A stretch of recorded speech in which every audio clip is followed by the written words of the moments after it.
जय माता दी दोस्तों, welcome to my channel. Friends, Makar Sankranti स्नान और दान का दिन होता है। तो 14 जनवरी को हम सभी मकर संक्रांति का पर्व त्यौहार मनाएंगे। आप सभी को मकर संक्रांति की ढेर सारी शुभकामनाएं। मकर संक्रांति के दिन हम किन किन चीज़ों का दान कर सकते हैं? छोटा दान महादान आपको महापुण्य दिलाएगा। बने रहिए मेरे साथ, मैं करके दिखाऊंगी इस वीडियो में कि छोटी छोटी घर की सामग्री को हम दान करके सोने चांदी हीरे मोती दान के बराबर पुण्य फल प्राप्त कर सकते हैं। पंडित न मिले तो हम दान की सामग्री किसे दें, क्या दान करें जिससे हमें पुण्य फल प्राप्त हो, और बहुत ही कम पैसे में छोटी छोटी सामग्री मैं आप लोग को दिखाऊंगी जो आप 14 भी दान कर सकते हैं, 1, 2, 5 भी कर सकते हैं। वीडियो पसंद आए तो लाइक कीजिएगा, चैनल को जरूर सब्सक्राइब कीजिएगा। पहले हम खिचड़ी दान करते हैं। खिचड़ी के लिए आपको टूटा चावल भी आप ले सकते हैं। हमारे यहाँ मूंग की दाल दान किया जाता है। अगर आपके यहाँ उड़द दान किया जाता हो तो आप उड़द दान करें। देखिए, मैं अलग अलग दिखा रही हूँ। आप चाहे तो इस तरह से इसको मिक्स करके भी दान कर सकते हैं। मिक्स दान भी किया जाता है। इसी में आप दाल को मिक्स कर दें, उसके बाद आप दान कर दें। तो इस तरह से हम दाल और चावल को मिक्स करके खिचड़ी दान करेंगे।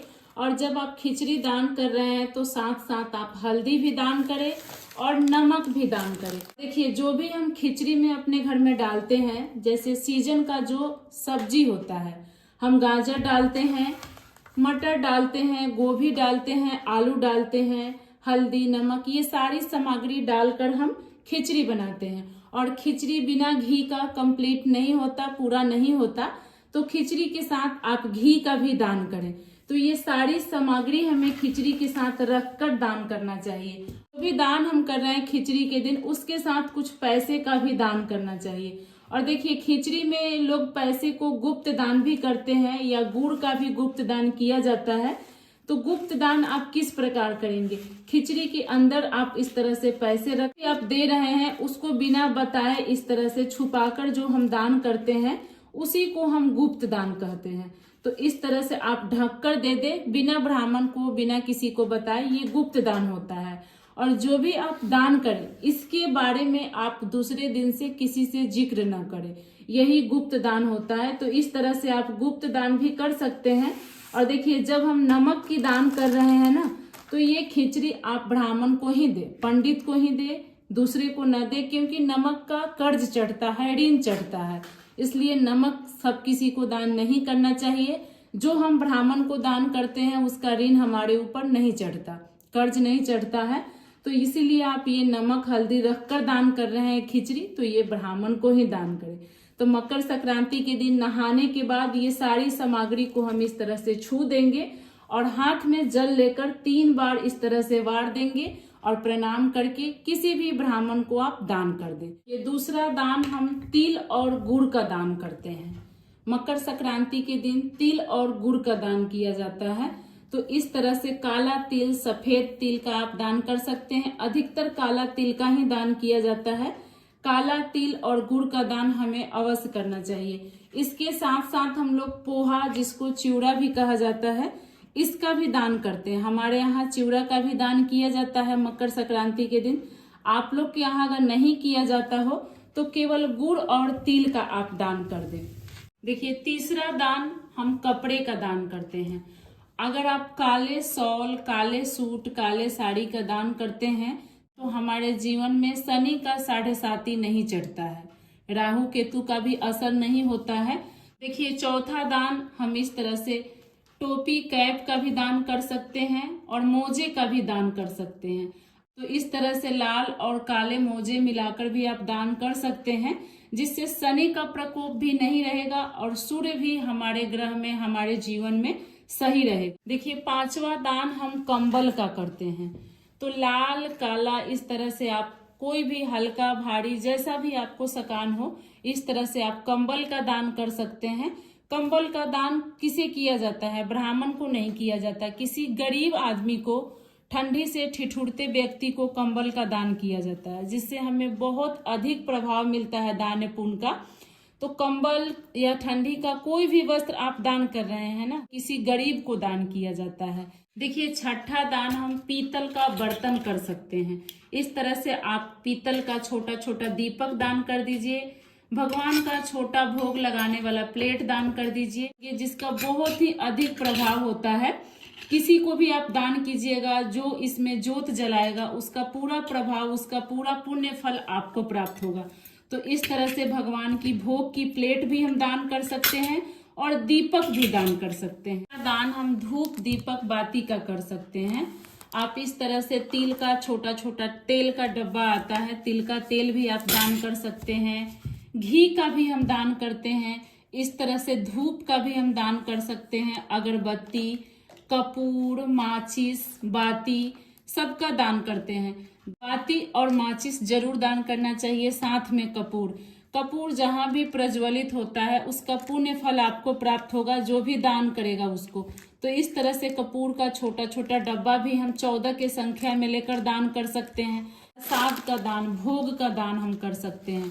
इस तरह से छोटा छोटा भी आप मिश्री के दाने का पैकेट लेकर, ये पंचमेवा जो ड्राई फ्रूट का पंचमेवा आता है, ये भी आप दान कर सकते हैं। इसमें आप 21-51 रुपए रखकर भोग का दान आप किसी मंदिर में कर सकते हैं। बहुत लोग बोलते हैं हमारे पास ब्राह्मण पंडित नहीं मिलते हैं, तो इस तरह से आप मकर संक्रांति के दिन छोटे छोटे इस तरह से मिश्री का पैकेट ले लीजिए या काजू किशमिश का पैकेट लेकर के आप 14 की संख्या में, 2, 4, 5 की संख्या में दान करके किसी भी जाकर मंदिर में आप दे देंगे, भगवान को भोग लगेगा तो इसका पुण्य फल आपको प्राप्त होगा। 14 दान में से एक दान नारियल का भी माना जाता है, श्रीफल, जिसका दान हमें अवश्य करना चाहिए अपने जिंदगी में। अगर आप कभी मकर संक्रांति पे दान नहीं किए, पहली बार दान कर रहे हैं, तो सबसे पहले आपको खिचड़ी के साथ एक श्रीफल का दान करना चाहिए। 14 की संख्या में भी कर सकते हैं और 1 की संख्या में भी कर सकते हैं। कभी दान नहीं किए हैं, पहली बार कर रहे हैं, तो इस तरह से गोले वाली नारियल ले ले, आप पानी वाली नारियल ले ले। नारियल का दान हमें करने से अगले जन्म में अच्छे सुख सौभाग्य की प्राप्ति होती है, अच्छा रंग रूप की प्राप्ति होता है। ये अगला दान हम सप्त धान, 7 तरह की अनाज का दान करते हैं। ये भी दान बहुत अच्छा दान होता है।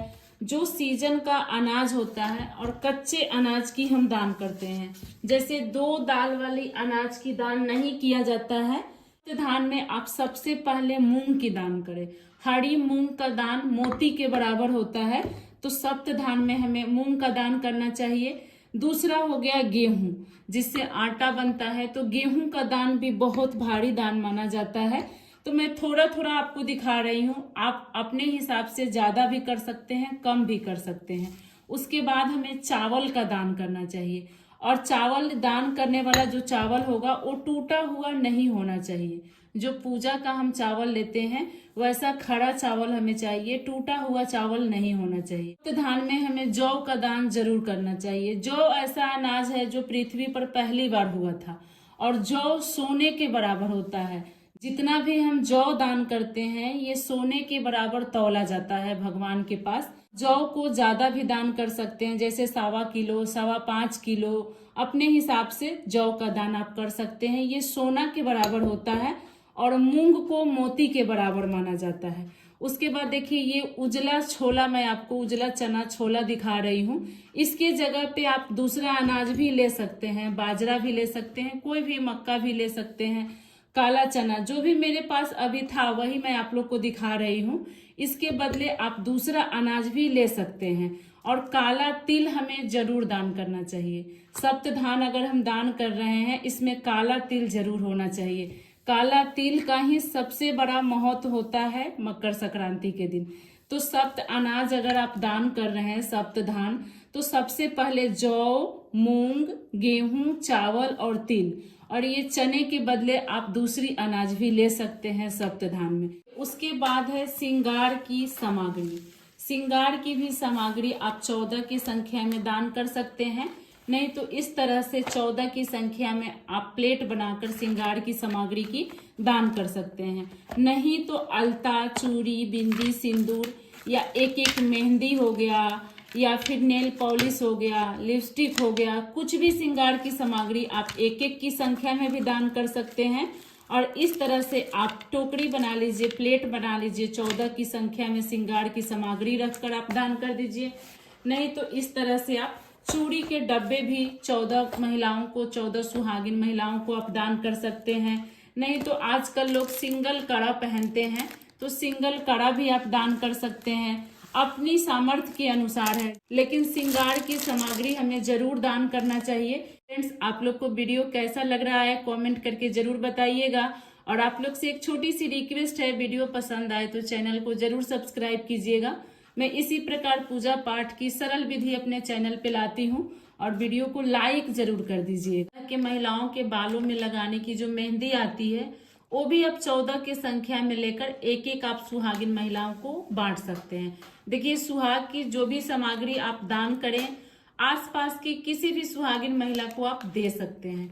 तो इस तरह से कुछ भी हम 14 की संख्या में इसमें से बांट सकते हैं। देखिए, इस तरह से आप टॉफी का पैकेट, बिस्किट का पैकेट भी बच्चों को बांट सकते हैं। इस तरह से बच्चों के जो खेलने वाली छोटी छोटी डॉल आती है, ये भी 14 की संख्या में लेकर आप दान कर सकते हैं। जो लोग बोलते हैं कि हमें पंडित नहीं मिलता हमारे पास दान देने के लिए, जैसे बिस्किट, टॉफी का पैकेट या बच्चों के खेलने वाले कार्टून, गुड्डे लेकर आप दान कर सकते हैं, और आसपास के किसी भी बच्चों को आप दे सकते हैं। बच्चे जितना इससे खुश होंगे उसका पुण्य प्रताप हमें मिलेगा। तो इस तरह से छोटी छोटी सामग्री भी आप बच्चों को दान कर सकते हैं। देखिए, अगला इस तरह से हम बच्चों के पढ़ने वाली नोटबुक ले सकते हैं, उसके साथ पेन पेंसिल लेकर भी हम दान करके इसको छूकर पानी से अमचकर हम बच्चों में बांट सकते हैं। अगर आपके आसपास पंडित नहीं मिलते हैं तो इस तरह से आप नोटबुक ले लीजिए, नया नोटबुक, पेंसिल का पैकेट, पेन बहुत सारा लेकर 14 की संख्या में इस तरह से आप पेन पेंसिल भी ले लीजिए और उस दिन दान करके बच्चों में बांट दीजिए। देखिए, अगला दान फ्रेंड्स, इस तरह से भगवान की प्रतिमा भी आप दान कर सकते हैं। शोपीस भी आता है, इस तरह की गणेश भगवान की या किसी भी भगवान की, माता जी की कैलेंडर भी आप दान कर सकते हैं, छोटी छोटी प्रतिमा भी दान कर सकते हैं। तो इस तरह से थोड़ा ज्यादा आप पैसा भी दान कर सकते हैं। तो ये छोटी छोटी मैं 14 सामग्री की दान आपको बताई, आपको कैसा लगा कमेंट करके जरूर बताइएगा। इस मकर संक्रांति आप कौन सा दान कर रहे हैं जरूर शेयर कीजिएगा। वीडियो अच्छी लगी हो तो एक लाइक कर दीजिएगा। आगे की वीडियो देखने के लिए मेरे चैनल को सब्सक्राइब